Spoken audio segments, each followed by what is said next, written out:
En ce début de semaine, nous voulions faire le point sur les petites entreprises et PME de Savoie avec Patrick Riquero, président de la CPME 73. Bonjour Patrick. Bonjour Laurent. Merci de faire un point avec nous. Alors vous avez sans doute beaucoup d'échos puisque la CPME Savoie, ça représente 245 entreprises, 7000 salariés, ce n'est pas rien, surtout des petites entreprises comme je disais à l'instant. Et quels sont les échos? Est-ce que le travail a vraiment repris avec le déconfinement? Il y a toujours une volonté de reprise, mais pas à n'importe quel prix. Donc chaque semaine évolue dans la reprise du travail parce que des chantiers ne pouvaient pas redémarrer en l'état, donc c'est très progressif. Mais globalement, il y a plus de 85-90 entreprises qui peuvent redémarrer. Il y en a qui sont encore sous fermeture administrative, comme les restaurants, qui ne peuvent pas redémarrer. Mais il faut faire attention dans les chiffres. Lorsqu'on dit que les entreprises redémarrent, on a redémarré à 20, 30, 40% de leur capacité de chiffre d'affaires. Donc c'est un redémarrage, oui, avec une belle volonté, mais très progressif quand même. Beaucoup d'entreprises de services et d'artisans à la CPME, qu'est-ce qu'ils disent?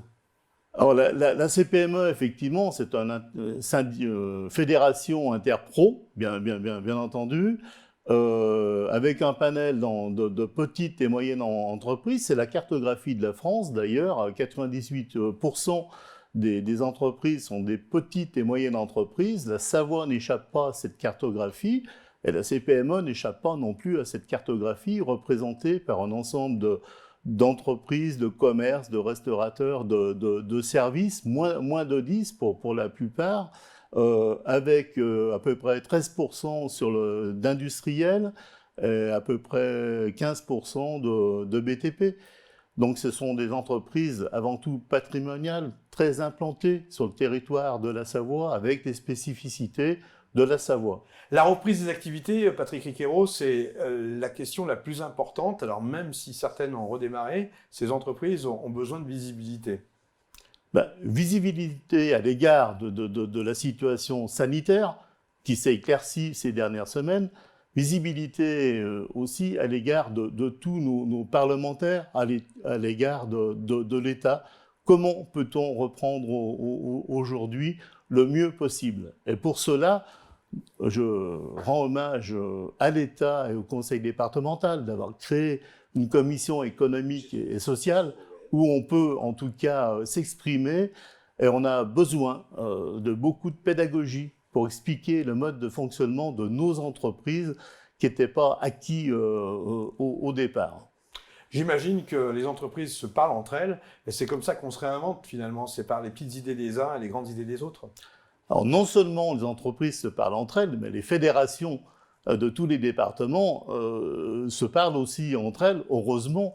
Et là, ça a permis, cette crise, de resserrer nos liens, d'avoir des échanges hebdomadaires avec l'ensemble des fédérations pour dire à la fédération aura nos soucis, notre volonté de reprendre, nos freins à la reprise, mais aussi et de relayer ensuite au niveau national. Il y a eu beaucoup d'actions qui ont été faites auprès de M. Bruno Le Maire à Bercy, Gérard Darmanin, Muriel Pénicaud, et je rends hommage à l'État et tous les services de l'État de nous avoir aussi écoutés. Nous sommes en quelque sorte force de proposition pour dire voici les freins à la reprise et d'avoir ajusté. On a vu qu'il y a eu un certain nombre de décrets dernièrement, d'ordonnances rectificatives qui nous permettent aujourd'hui de reprendre, je dirais, c'est pas parfait, loin de là, mais de reprendre le mieux possible. Patrick Riquero, on connaît votre détermination sur Savoie News. Quelles seraient les solutions que vous voudriez voir dans les jours à venir ou dans les semaines à venir? Alors, il y a plusieurs chapitres. Il y a d'abord l'état sanitaire, donc reprendre mais sous certaines formes sanitaires. Le gros frein qu'on a eu au départ, c'est la responsabilité pénale. Donc on a dit en quelque sorte, restez chez vous, mais certains métiers, vous pouvez reprendre votre travail. Il faut savoir que tout chef d'entreprise, la première responsabilité, c'est une responsabilité pénale à l'égard de la sécurité et de la santé de ses salariés. Donc, ce relais a été pris au niveau de la fédération Aura, au niveau national, et particulièrement François Asselin, notre président national, qui était très véhément à cet égard, pour demander un décret ou une ordonnance pour pouvoir déroger dans l'état d'urgence concernant le coronavirus, cette responsabilité pénale, parce qu'on a une obligation de moyens. L'entreprise doit tout mettre en œuvre pour assurer la sécurité et la santé de ses salariés, mais elle ne peut pas avoir, dans le cadre du coronavirus, une obligation de résultat. Une fois qu'on a parlé de cette reprise d'activité, on peut parler aussi des investissements. Il faut des moyens financiers. Et là, vous montrez un petit peu du doigt les banques, le PGE. Il y a encore des pas à franchir pour que tout le monde puisse en profiter. Il y a deux chapitres bien définis. Ne pas rompre la chaîne des investissements. Ce qui est important, la reprise aujourd'hui, bien sûr, mais aussi, c'est demain, c'est le rebond. Qu'est-ce qu'on va faire en septembre? Qu'est-ce qu'on va faire en janvier? Il ne faudrait pas qu'on ait une deuxième vague qui, celle-ci, ne soit pas sanitaire, mais économique. Donc, on est tous dans un maillon d'une chaîne économique. Si un des maillons s'arrête ou ne fonctionne plus, on a bien vu la fragilité de toute cette chaîne économique. Donc, commençons par les investissements. On est en Savoie. L'investissement dans le secteur de la neige, ça représente 55% du PIB. L'activité de la neige à plus de 1000 mètres d'altitude. Donc c'est important que l'on continue, qu'on soit maître d'ouvrage public ou privé, qu'on continue la chaîne des investissements. On comprend que tout le monde a eu un grand souci financier, etc. Mais il ne faut pas brutalement arrêter les investissements parce que dans 6 mois ou 1 an, il faut éviter un trou d'air absolument. Donc là, on a intervenu sur la signature déjà notariale. C'était assez compliqué au départ parce qu'on n'avait pas la signature électronique dans tous les cabinets notariaux. Ensuite, on a demandé qu'on soit beaucoup plus réactif dans le dépôt des permis de construire, dans l'instruction, y compris dans les recours. Alors, on avait un gel jusqu'au 15 juin et dans les recours jusqu'au 25 octobre.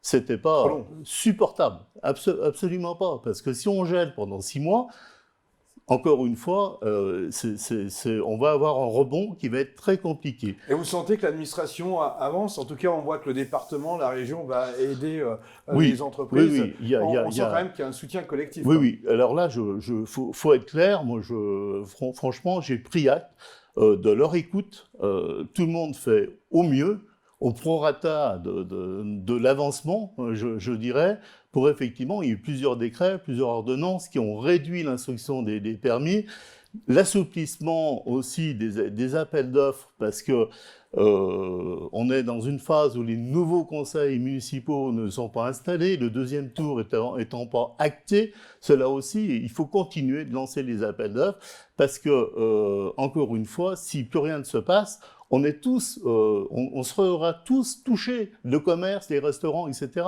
Je demandais à monsieur le préfet s'il était possible aussi d'ouvrir les restaurants en montagne, tout simplement parce que nous sommes au mois de mai. C'est une date importante pour la Savoie parce que c'est le début des travaux en montagne. Et si c'est tout fermé, les entreprises, les salariés des entreprises ne peuvent pas se restaurer, c'est encore plus compliqué. On peut toujours se débrouiller. Les gens sont inventifs, il n'y a pas de souci.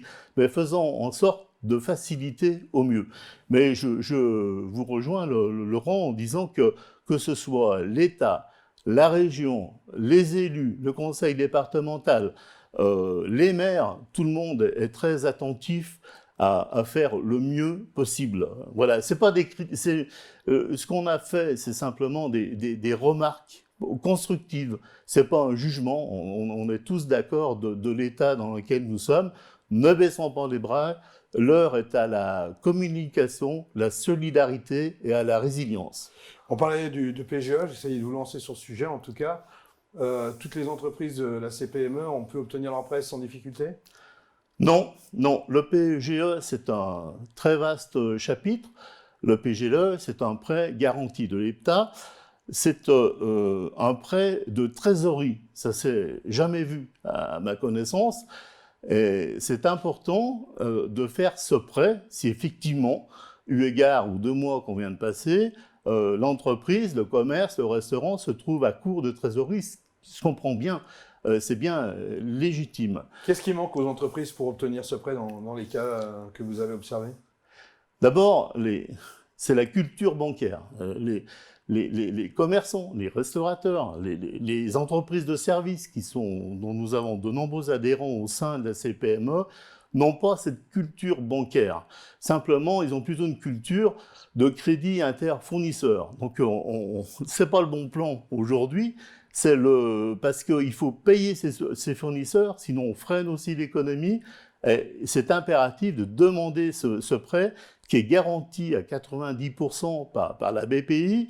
On peut le négocier au bout d'un an remboursable, on peut prolonger de 5-6 ans, donc c'est extrêmement important.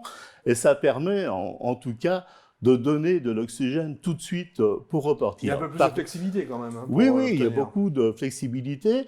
Mais au-delà de tout ça, il y a aussi des entreprises, et ça c'est une revendication, une requête que la CPME a fait, il y a à peu près 15% des entreprises qui n'ont pas le droit à ces prêts PGE, tout simplement parce que ce prêt, c'est un prêt, comme tous les prêts, instruit par les banques. Donc les banques vont regarder votre cotation en Banque de France.